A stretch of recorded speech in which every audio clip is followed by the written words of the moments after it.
I've been asked a lot why we support this award and why we think it's important to recognize the Student Entrepreneur of the Year out of the Center for Entrepreneurship. A lot of the time you put the time and effort you put into your entrepreneurial endeavors at U of M, you don't get credit for it, you don't get recognition for it. And this is just our way of saying, look, there are folks out there who are paying attention, and you are making Michigan a better place by the effort and energy you put in, even if there's not a grade attached to it.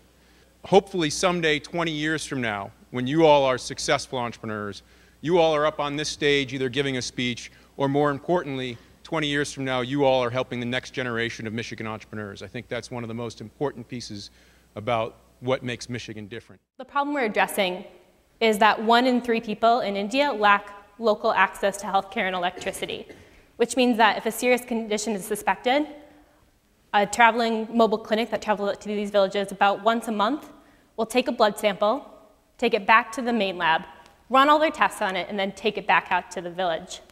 And this here is Amarisha, and she's a girl we met in one of these villages, and that was her only access to healthcare. Now imagine if she had something like tuberculosis.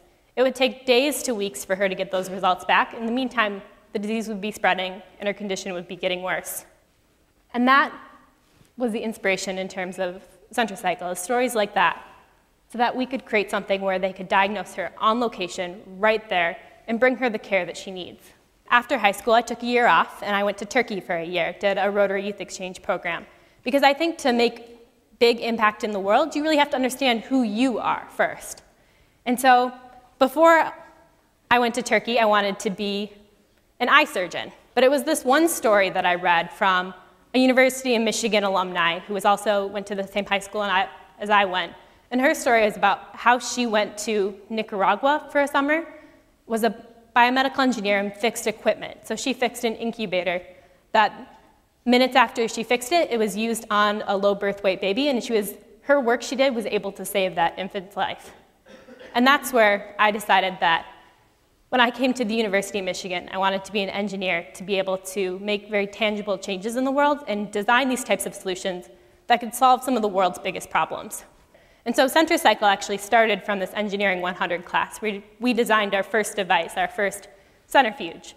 It doesn't have to be just a class. It can be something, a launching point for something in the future. If you make a device, it doesn't matter if it can't get there, if no one knows about it. If you don't have the support system, so if it breaks down, what happens next?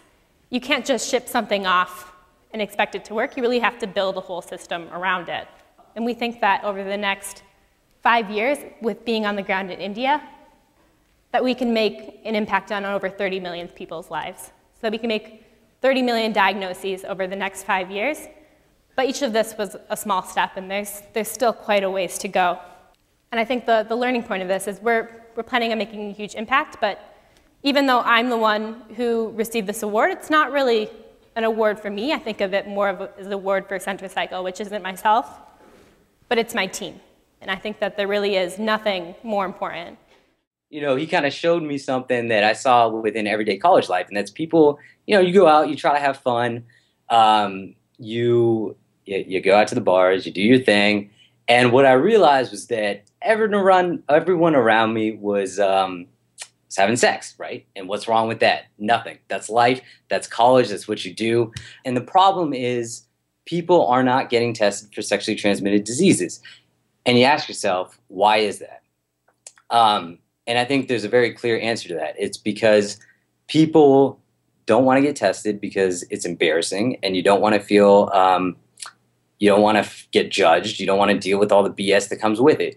So I said, what can we do to fix that problem? And that's kind of where I came up with this idea of having a at-home test for sexually transmitted diseases.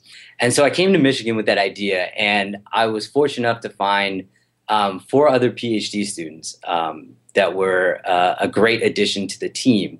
A famous coach, Coach Bo, had this great speech about the team, the team, the team. And I think more than anything, that's what I've learned over the past 4 years here at Michigan, that my success, at least my success, is going to be completely intertwined with the team and the great people that I have around me. And so these guys together, you know, we came up with this idea of a microfluidics device that that could be used to test for STDs in a rapid manner. The idea was to have a cup that you just kind of pee in, and then you flip it over in 10 minutes and tell you your results. Sounds great. I think more than anything, we had tons of customer validation. You know, we went to the clinics, we went to Planned Parenthood. Everyone told us that it was a genius idea, and we developed a business plan. We had a plan of attack, and I think it was a very valuable experience. You know, we spent 2 years doing it. We got it to the point where we were basically at, okay, we can do two things. We can either continue on with it as a company, and drop out with our PhD, out of our PhD programs, or unfortunately, we realized it was the wrong time in life, and we all decided to continue with our PhDs. I like to evaluate: am I successful? Was I successful? Did I make it happen in my last 4 years? Stigma-free didn't succeed. We cannot walk into CVS, Walgreens, wherever, and get a home STD kit. We just can't do it. You know, I talked about where I'm going to go, and so I'm actually going to medical school after this. I'm staying at U of M for another 4 years, which you know, I'm happy about. I made it happen. You know, I'm going to get my PhD and then my MD, but I don't think it's going to be enough. I think every day I'm going to constantly struggle to ask myself, who am I helping? And hopefully at some point I can come up with a good answer.